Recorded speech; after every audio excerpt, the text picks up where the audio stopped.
Good morning. Wanted to give you another update on the diving down here as a volunteer with CRF.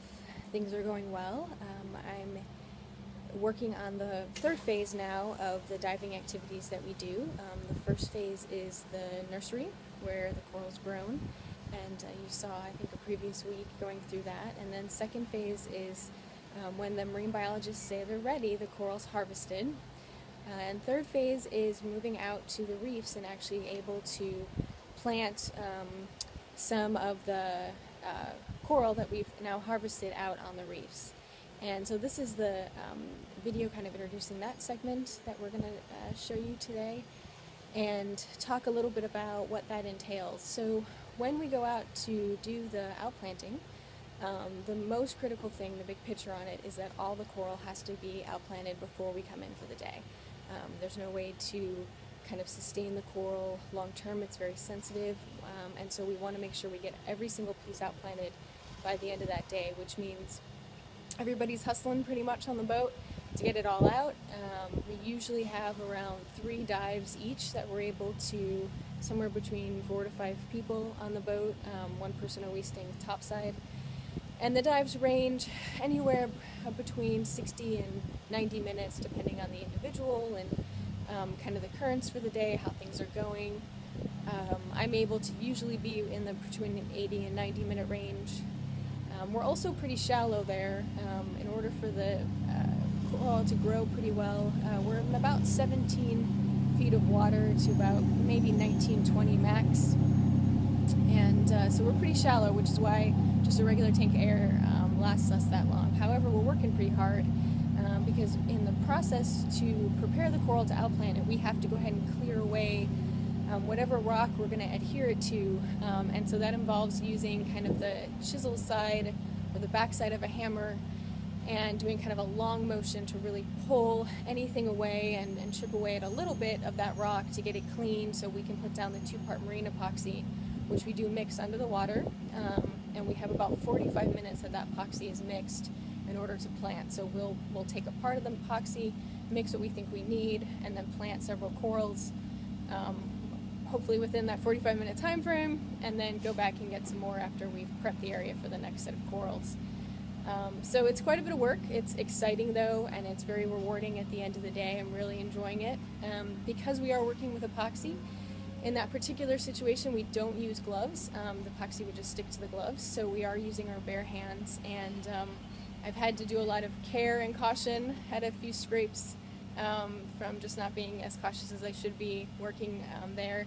One of the things I did do was I went out and I got these waterproof translucent coverings. I don't know if you can see it a little bit in the video, but my poor pinky there gets beat up pretty bad because I'm left-handed and that's the hand that I'm holding with the hammer. So I try to make sure that I don't hold it too hard. It becomes definitely a hot spot, but after several days of outplanting, it just doesn't have a lot of time to recover, especially because my skin's so sensitive being under the water for several hours at a time. So I went and got that. We'll see if it works. Took a good chunk out of my finger the other day, so I put some on that. And of course, just doing good self-care, making sure I'm rested, keeping up my nutrition is important there. So it's pretty fun to go ahead and outplant the coral. We have a lot of fish that are really interested, mostly because when we are clearing the rock away, there's little worms and food for them to eat, so we have to be pretty careful not to take a chunk out of a fish while we're making sure we're kind of being nice to the fish and the other things around the coral. We are in a more dead part of the reef that we're trying to rebuild, but if you do swim about 5-10 minutes over, you see a pretty vibrant reef that's working hard to grow and sustain and live.